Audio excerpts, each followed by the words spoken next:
जन समाज के अब कमी खलेला।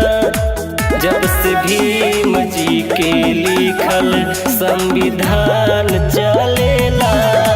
जब से भीम जी के लिखल संविधान चलेला।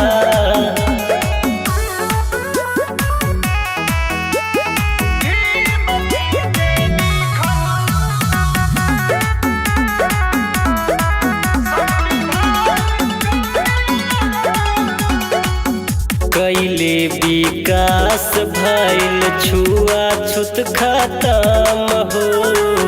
जिए के आधार दिले उठैले जब कलम हो। कैले विकास भइल छुआछूत खत्म हो। जिए के आधार दिले उठैले जब कलम हो। सारा साधु संत इन्हीं के महान मानेला। जब से भीम जी के लिखल संविधान चलेला। जब से भीम जी के लिखल संविधान चलेला।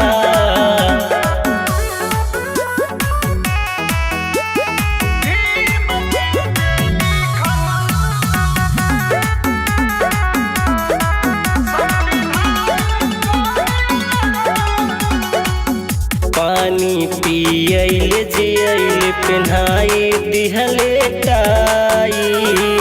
लंदन से अइले जब करी के पढ़ाई। पानी पियले जियले पहनाई दिहले टाई। लंदन से अइले जब करी के पढ़ाई।